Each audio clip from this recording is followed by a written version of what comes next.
রাজধানীর মৌচাক এলাকায় doctor Sirajul Islam medical college হাসপাতালের বেসমেন্ট থেকে দুই ব্যক্তির মরদেহ উদ্ধার করেছে পুলিশ।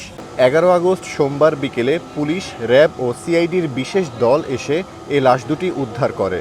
সিসিটিভি ফুটেজে দেখা যায় রোববার ভোর 5:30টার দিকে সিরাজুল ইসলাম মেডিকেল কলেজের বেসমেন্টে প্রবেশ করে টয়োটা ফিল্ডার এক্স গাড়িটি।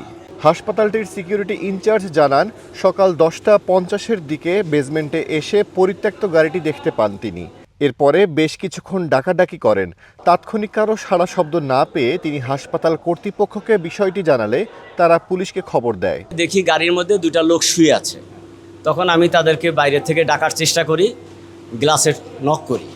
যখন কোনো সাড়া না পাই তখন আমি গাড়ির দরজা ধরে টান দেওয়ার পর পিছনের দরজাটা আমি বাম দিকের দরজাটা টান দিই, দেওয়ার পর দরজাটা খুলে যাওয়ার পর আমি আবার ওখান থেকে ডাকার চেষ্টা করি। যখন কোনো রেসপন্স পাই না তখন সাথে সাথে আমি আমার কর্তৃপক্ষকে জানাইছি যে স্যার এরকম একটা ঘটনা, গাড়ির ভিতরে দুটা লোক ছোঁয়া, কোনো কথাবার্তা বলতেছে না, আমি কোনো রেসপন্স পাচ্ছি না। রমনা জোনের ডিসি মাসুদ আলম ঘটনাস্থল পরিদর্শন করেন। তিনি জানান,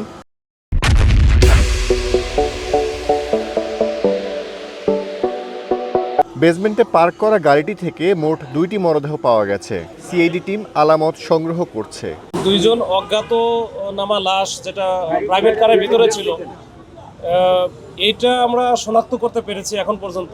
সিসি ক্যামেরা যেটা আমরা পুরোটা দেখলে বুঝতে পারবো, মোটামুটি আমরা দেখেছি এখন পর্যন্ত ওই রকম অস্বাভাবিক কিছু দেখি নাই যে ওখানে অন্য কেউ যাওয়া বা অন্যরকম কোনো কিছু এখনো দেখি নাই। তবে আমাদের এখন অনেক বিষয় বাকি আছে, এগুলো আমরা আসলে মিলাইতেছি। থরলি একটা ইনভেস্টিগেশন করতে হবে আমাদের, করার পরে আমরা বুঝতে পারবো এই যে এই দুইটা ঘটনা, মানে এই ঘটনাটা কিভাবে ঘটলো এটা আসলে তারপরে বুঝতে পারবো।